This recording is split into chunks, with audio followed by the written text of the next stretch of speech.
We have the Deputy Minister of Foreign Affairs from Moldova, Ms. Natalia Gherman, who used to serve as ambassador of Republic of Moldova to Austria and also as ambassador to Sweden.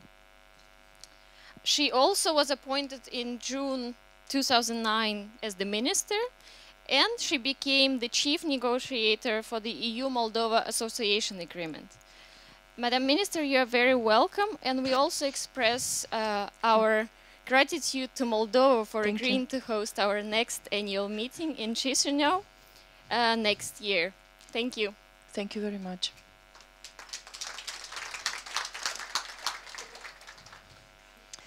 Dear participants and guests of the Civil Society Forum, it gives me indeed a great pleasure to come back to Stockholm, where I served as my country's ambassador not so long ago. And it is also a pleasure to see so many of you, dear colleagues and friends, with whom I shared in this beautiful city some of the most professionally rewarding years of my diplomatic career. Thank you, dear hosts, dear host country and dear organizing committee, for giving me the opportunity to discuss today about the Eastern Partnership in general with you and the role of the civil society in it. At the Warsaw Summit of the Eastern Partnership, the Civil Society Forum was praised for the essential role in promoting democratic values on which Eastern Partnership is based.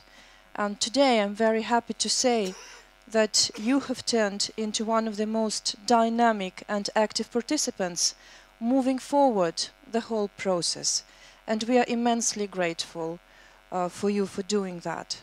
And it is also encouraging to see that the European Union is creating new instruments supporting the development of the non-governmental sector in our very broad region, such as the new Neighborhood Civil Society Facility and the European Endowment for Democracy.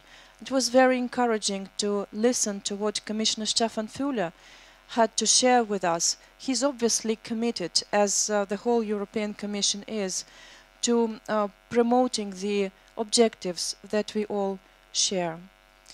The philosophy of the Civil Society Forum is being open partners. And I strongly believe in an open partnership with the civil society that is a real engine that both supports and continues to transform our countries.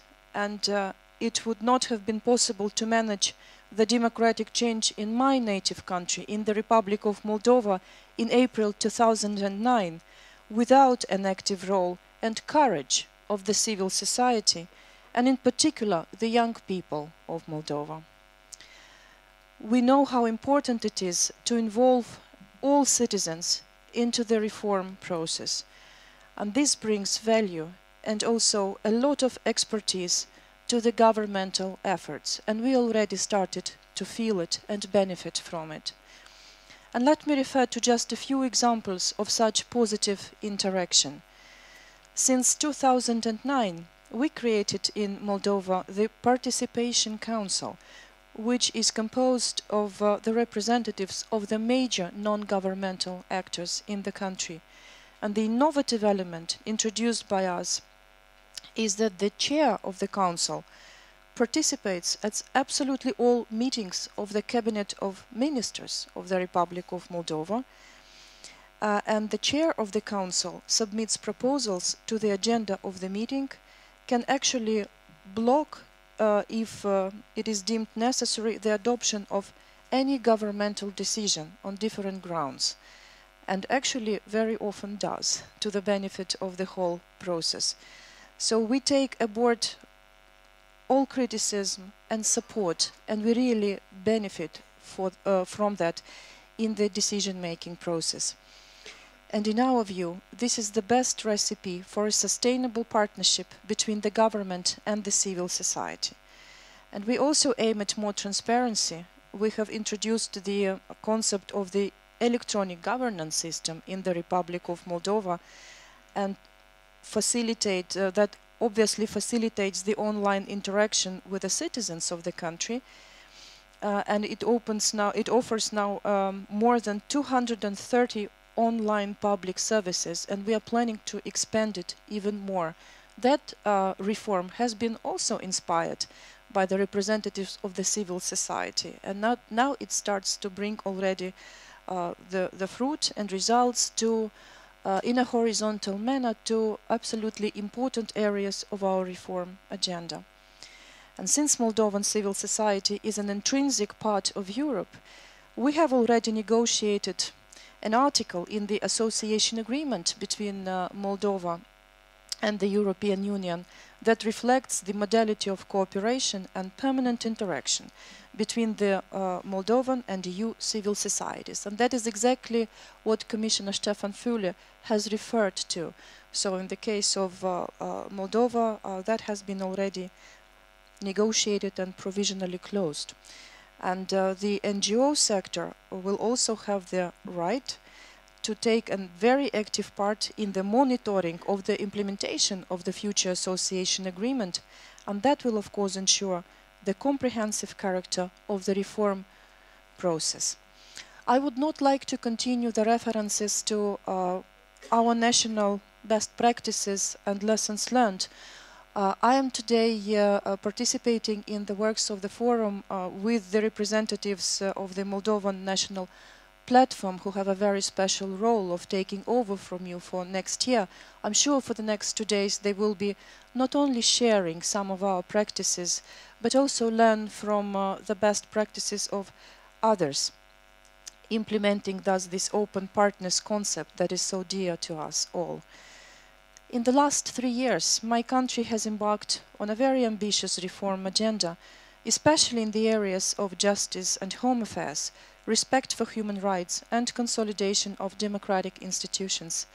Moldova's economy has overcome the recession, and in all those areas and many more, EU's support and advice has been crucial for us.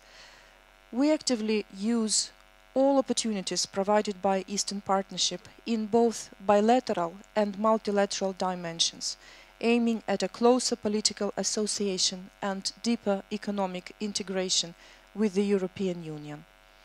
An assessment of this process can be given at the next year's Vilnius summit of the Eastern Partnership, where we plan to sign the association agreement together with the deep and comprehensive free trade area, which is an intrinsic part of the association agreement, and we also aim at finalization of the implementation of the EU-Moldova Visa Action Plan that would pave the way towards a visa-free regime with the European Union.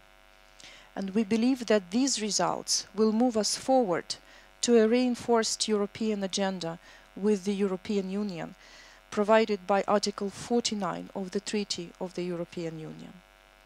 We hope that more for more and differentiation as driving principles of the Eastern Partnerships will be applied without any hesitation. And dear friends, having referred to the next year's expectations, I would like to reiterate that Moldova is delighted to host next meeting of the Civil Society Forum in Chisinau. We are honored to be the first country of the Eastern Partnership region to organize the event, and we also see it as a sign of recognition of our good interaction and genuine partnership. We have already shared some of our ideas with the steering committee, the ideas that we have developed jointly with our Lithuanian friends, the future presidency of the European Union Council, and in close coordination with the Moldovan National Platform. And we plan to host the meeting in October 2013, ahead of the Vilnius summit. And this will give the opportunity to you, the representatives of the civil society from all Europe, to contribute to the debate about the future European agenda for the Eastern partners. We hope that the new members of the steering committee will take aboard our vision and that we could start the preparations for the event as soon as possible. Ladies and gentlemen, to me it looks very symbolical and also encouraging that today the Republic of Moldova, an Eastern Partnership country, takes over the symbolical torch of the Civil Society Forum from Sweden, a country that, together with Poland, has initiated the Eastern Partnership. To us, this is the best proof of the viability of the concept in evolution, and in particular of the most vibrant and dynamic part of it, the civil society component. I'm very much looking forward to the outcome of today's and tomorrow's discussions. Look forward to your suggestions and recommendations, and I hope to see all of you next year in Chisinau. Thank you.